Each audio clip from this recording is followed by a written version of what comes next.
Studio Colorido are a small studio that seemingly popped up out of nowhere during the late 2000s. They have a tightly knit staff focused on creating cute little short films that you could blast through all of in basically an hour, and with some Ghibli level animation to boot. Today, I will go through everything they've released up to July 2017. That means no Penguin Highway. Deal with it. I will go through each piece from worst to best. Starting with... The Puzzle and Dragon commercials are a few adverts for a phone game. They're the weakest of all the adverts they've done. They're bad, don't watch them.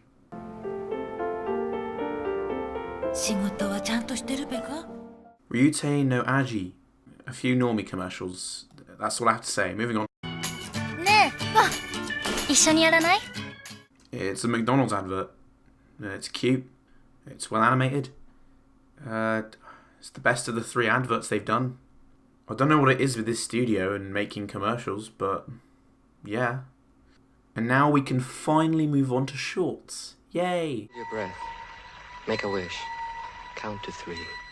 Wonder Garden, or Control Bear, is a short film about a schoolgirl witnessing a bear in a store window coming to life. He magically transforms her outfit into the dress on display in a nice bit of animation.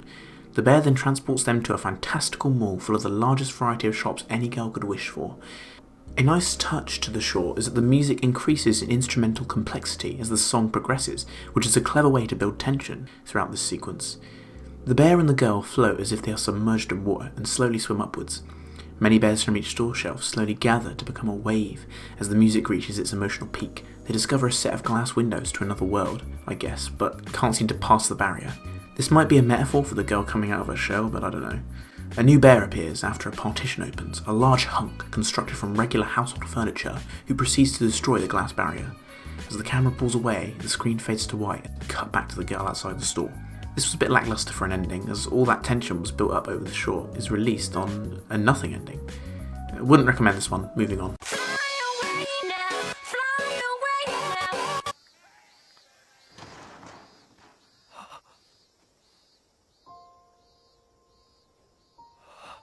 It's a story about a boy who discovers a supernatural being whose purpose is to start the world anew. This is the longest of the Colorido shorts, clocking it at a whopping 26 minutes, and it unfortunately isn't that good. Now, we're out of the commercial zone. It's better than them, but it has a few problems.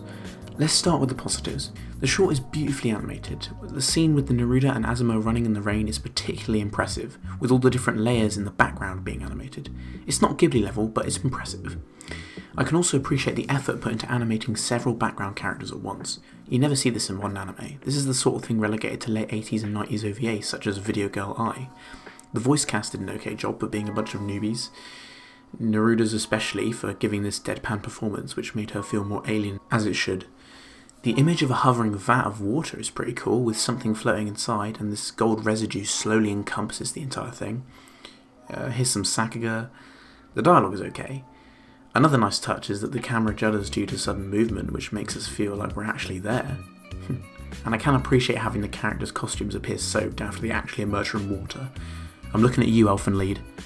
The problems though, well, the character designs are a lot more bland in this short, with the main two boys just looking like any other characters in the building with no eccentricities or details to make them stand out. Azuma is presented as being a member of the school baseball team and has decided to move on with his life to pursue other things. His friend, Saijo, takes issues with this decision, and they have a brawl, but I have no understanding of their relationship at this point, so this just comes across as pointless. Fortunately, a flashback is given showing the boys playing catch, so we understand they've had this dream to be professional players for many years. But this backstory is rather uninteresting, and the most basic way you could have relayed this idea. Noruda, the mysterious girl, is essentially a conduit that allows for the Earth to be reborn. My other problem is really just the climax, when they attempt to prevent this, and the only way they are capable of doing so is by destroying the collar around her neck, and after ripping the collar apart fails, the cheese slammed up to 11 when Azuma uses the baseball to destroy the crystal conduit. Like fucking hell, come on guys. That was the weakest way of portraying a character revitalising their interest in something by having it save the world. A fucking baseball? Okay. If you're bored, watch it, but I wouldn't recommend it. The colour design is a little less standout and the CG is fairly conspicuous. That's pretty much it. Moving on. I thought love was only true in fairy tales. This short is a little mixed. The first half isn't that interesting. It has some cute stuff with Hinata and Shigure, but the characters lack much chemistry. Hinata is characterised as being this clumsy artistic coward, but I don't really find it all that endearing. He's fine, but the short struggles to make me care really. The character designs actually managed to stand out in this one compared to Typhoon Noruda, with Hinata having a nice rose hairpiece and a cute blue dress. The design of the birdhouse is nice with this sort of secluded shelter hidden away from the rest of the school, giving it a more intimate feel. There is one cute shot of Shigure feeding the birds in the school garden and Hinata reacting with this lovable expression, but for me this doesn't give me enough reason for why Hinata would like her. She doesn't carry much personality in the first place. The best thing I can say is that she's caring. That's it. The short even contains these unnecessary accidental pervert scenes which are just odd to find in a children's short. Halfway into the short though, Shigure leaves and Hinata is thoroughly upset by this turn of events, so much that it leads to the part of the short worth watching, the chase scene.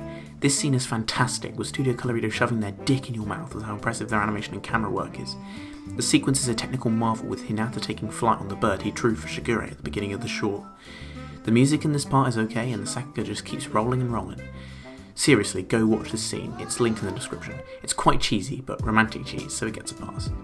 The ending is nice too, with Hinata handing Shigure the image he drew as a memento, and just saying, good luck. Showing a level of maturity I respect, although him trying not to cry is understandable. This short is borderline worth watching for me, but I'd recommend the chase at minimum.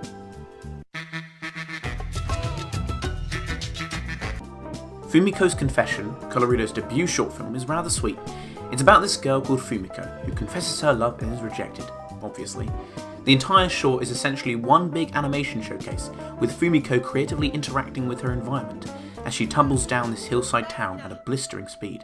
The facial expressions are dynamic and highly expressive. There's a brilliant match cut from the rejection to Fumiko running as her face fills the screen in her frustration. The colours are soft and sweet, and the backgrounds feel as though they were taken straight out of a children's book, with a nice hand-drawn look to them. The CG used in this short actually replicates the style well, and isn't embarrassing. There's a neat perspective shot of Fumiko running down steps without animating through from the background to the foreground, and then it's reversed. That takes skill. It's sad really how quickly Fumiko runs through this town because a lot of design work was poured into crafting it. The short ends with Fumiko smash landing straight into her crush. She attempts to convince him to go out with her by promising to make him miso soup every morning. A girl making herself out to be wife material? Colorido, that's sexist, man. You can't do that. This short is now a 1. Nah, JK, it's good. Watch it. It's only 2 minutes of your life. It's not going to be wasted. X gon' give it to you. Wait for you to get it on your own. This short begins with a young girl named Poulette, who seemingly struggles to join in with the local children.